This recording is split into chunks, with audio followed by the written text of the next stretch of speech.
Si vous êtes sur cette vidéo, c'est parce que vous voulez savoir si c'est utile d'acheter la DJI Osmo Pocket 4.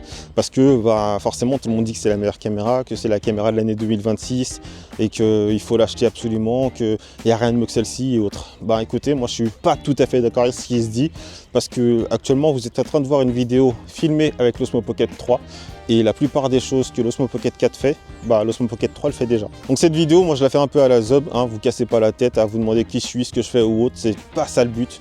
Moi, mon but là, c'est que j'ai pas envie que vous achetiez quelque chose dont vous n'avez pas besoin. Donc c'est simple, si vous faites des flics, que vous connaissez des termes de fous malades et que vous dites cette caméra elle pourra remplacer une caméra qui coûte 50 000 balles parce qu'elle a le 4K en 240 fps, écoutez, c'est pas du tout la bonne caméra pour vous parce que là on est dans une caméra de poche et le but il est pas du tout là. Le but il est pour quelqu'un qui fait du vlog, quelqu'un qui marche, quelqu'un qui a besoin d'un bon son, d'une bonne vidéo, d'une stabilité et qui en même temps il aime bien l'image et qui du coup se dit la qualité elle n'est pas dégueulasse et ça me fait plaisir.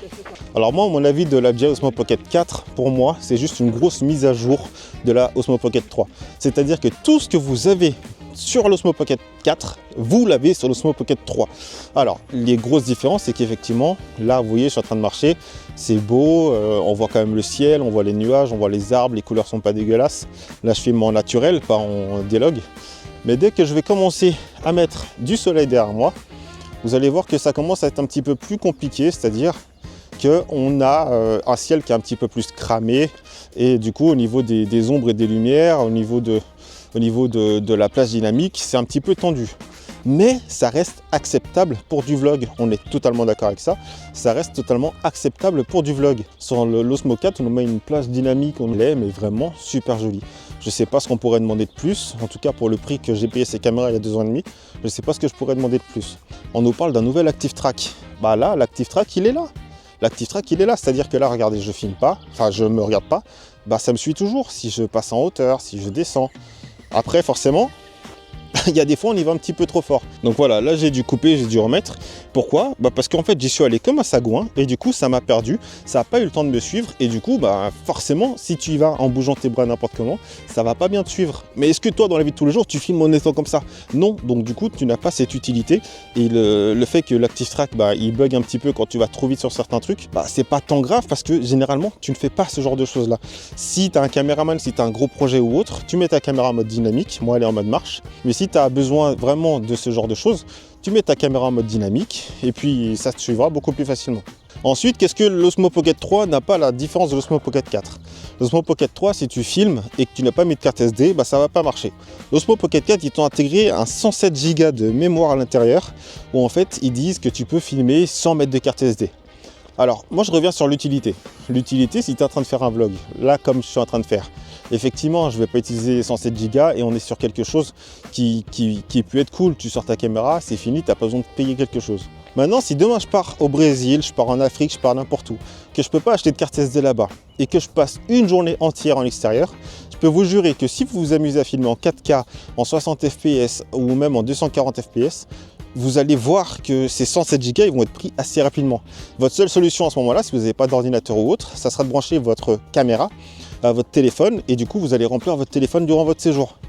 C'est pas le but, c'est pas utile, c'est quelque chose de secours, mais ce n'est pas un argument de vente de pouvoir avoir 107 Go de stockage dans votre caméra. Donc pour l'instant, au niveau des utilités, au niveau de pourquoi il faut l'acheter ou autre, moi je vois plus que pour une bonne Osmo Pocket 3, on est sur du 250 €, 350 € pour une caméra d'occasion. Si vous prenez à 350 €, généralement vous avez même la petite batterie qui va avec, qui n'est plus fournie automatiquement par DJI pour les nouvelles caméras, et vous avez aucune différence. Ils ont aussi rajouté sur la 4 un petit connecteur au niveau de juste derrière la caméra pour pouvoir mettre un accessoire qui s'appelle le File Light ou je sais pas parler anglais. C'est-à-dire que là, la lumière serait directement sur moi et vous verriez beaucoup plus mon visage mis en valeur et ça serait beaucoup plus cool pour quelqu'un qui fait un vlog. J'avoue que c'est cool. Maintenant, ce qu'il faut savoir, c'est que sur l'Osmo Pocket 3, on a aussi la possibilité d'avoir ce petit système. Mais c'est simplement qu'il faut l'acheter à des gens sur internet, sur des sites comme Amazon ou autres, et que c'est pas officiel et qu'il faut les recharger avec la batterie, avec une batterie externe, ou qu'il faut les recharger en amont. Mais ça existe déjà et ça existe à des prix beaucoup moins chers que ce qu'on peut trouver sur le site officiel de DJI pour sont là pour ce qu'ils nous vendent. Vous avez peut-être besoin aussi d'avoir les petits boutons qui viennent de se rajouter, ces petits boutons qui vous permettent de zoomer ou de contrôler votre caméra, parce que c'est sûr que toucher l'écran c'était un petit peu chiant et la plupart du temps on se foirait et du coup au lieu de zoomer, eh ben, on était là en train de monter la caméra, ou des fois au lieu de monter la caméra on était en train de zoomer. Oui, ça fait chier. Après, il faut que tu apprennes à utiliser ta caméra aussi. Le tactile il est là, ça réagit par rapport à une telle donnée. Si tu fais tel mouvement, ça fait telle chose. Et si au bout de 2 ans d'utilisation, tu es encore en train de chialer parce que tu sais toujours pas où appuyer pour faire zoomer ta caméra, c'est qu'il y a un souci. Enfin, moi, je le vois comme ça. Mais après, toi, si tu en as besoin, oui, tu as les petits boutons qui sont cool. Donc moi, pour l'instant, c'est sûr que cette caméra, je suis pas foufou, je suis pas fan. Je vois pas l'utilité.